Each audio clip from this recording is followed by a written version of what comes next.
NEET को लेकर ये बड़ी खबर है। सुप्रीम कोर्ट ने आदेश दे दिया, पूरे नतीजे ऑनलाइन जारी किए जाएं। शनिवार 12 बजे तक नतीजे जारी हों।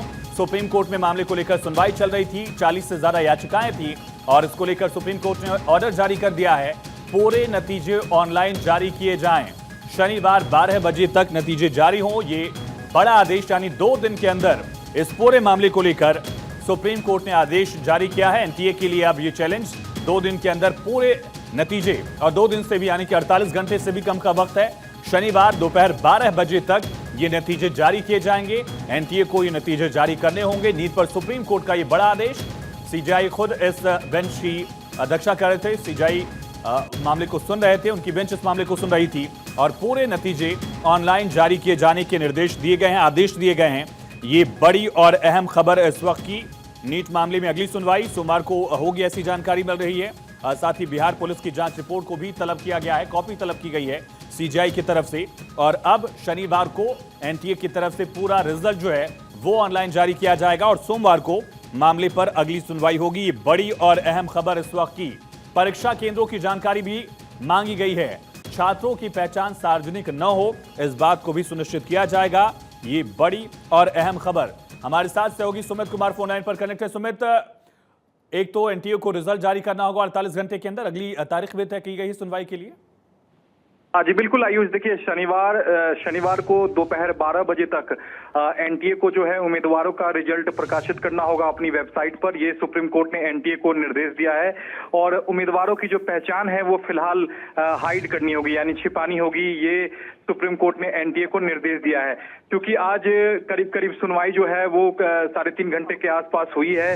अभी आगे भी सुनवाई होनी है क्योंकि आज की सुनवाई पूरी हो गई है और सोमवार को यानी कि 22 जुलाई को सुप्रीम कोर्ट सुबह 10:30 बजे अगली सुनवाई करेगा इस पूरे मामले को लेकर। और अगली सुनवाई सोमवार को जो होगी 22 जुलाई को, उस दिन आदेश मुमकिन है कि इस पूरे मामले में सुप्रीम कोर्ट का अपना आदेश जारी करे। वहीं केंद्र सरकार ने सुप्रीम कोर्ट को बताया है, यानी कि एनटीए ने भी सुप्रीम कोर्ट को बताया है कि नीट की जो काउंसलिंग है वो 24 जुलाई से हम शुरू करने जा रहे हैं। इस पर सीजेआई ने कहा कि उससे पहले हम इस मामले में सुनवाई करने के बाद आदेश दे देंगे। तो निश्चित तौर पर एक बड़ा अपडेट यही है कि नीट मामले में जो है वो तमाम उम्मीदवारों का जो रिजल्ट है वो अपनी वेबसाइट पर एनटीए प्रकाशित करेगा। उम्मीदवारों की पहचान छिपाते हुए ये वेबसाइट पर जो रिजल्ट है वो प्रकाशित करना होगा एनटीए को। शनिवार दोपहर 12 बजे तक ये रिजल्ट जो है वो अपनी वेबसाइट पर अपलोड करना होगा एनटीए को। ये सुप्रीम कोर्ट ने एनटीए को निर्देश दिया है। तो निश्चित तौर पर अगली सुनवाई एक निर्णायक सुनवाई आयुष हो सकती है क्योंकि आज जो सुनवाई हुई है उसमें एनटीए और केंद्र सरकार ने यही बताने की कोशिश की है कि यह जो पेपर लीक हुआ है ये पटना हजारीबाग बाग में ही सीमित है और 150 से ज्यादा लोगों का इसका फायदा नहीं हुआ है। तो बड़े पैमाने पर लीक नहीं हुआ है। ऐसे में जो पेपर है वो जो परीक्षा है उसे रद्द नहीं किया जाना चाहिए, ये यहाँ मांग उठाई गई है। तो निश्चित तौर पर दबे शब्दों में एनटीए और केंद्र सरकार ने माना है कि पेपर लीक हुआ है, लेकिन यहाँ जिस तरह से बात बताई गई थी हजारीबाग के कॉन्टेस्ट में कि 8:02 पर जो है ये पेपर लीक की घटना हुई थी। 7 जो है वो सॉल्वर थे जिन्होंने इस पेपर को सॉल्व किया था और करीब 150 लोगों का इसका फायदा जो है वो पहुंचा था। लेकिन सवाल ये भी आज उठा था कि 45 मिनट में क्या ये सॉल्व किया जा सकता है, इस पर भी सीजीआई ने सवाल उठाए हैं। तो अब सुप्रीम कोर्ट को तय करना है कि क्या हजारीबाग और पटना इतना ही सीमित अगर पेपर लीक हुआ है तो क्या पूरे देश में परीक्षा को रद्द किया जाना चाहिए। ये सबसे बड़ा सवाल इस वक्त सुप्रीम कोर्ट के सामने है। लेकिन दबी जुबान में एनटीए और केंद्र सरकार ने माना है कि पेपर लीक की घटना हुई है।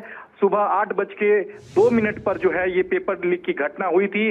7 जो है वो सॉल्वर थे जिन्होंने पेपर को 25-25 क्वेश्चंस की संख्या में पेपर को सॉल्व किया था। और इस पूरे मसले को लेकर केंद्र सरकार का यही सुप्रीम कोर्ट में कहना है कि इसका दायरा जो है वो व्यापक नहीं है। महज 150 लोगों से ज्यादा लोगों को लाभ, छात्रों को लाभ इसका नहीं मिला है।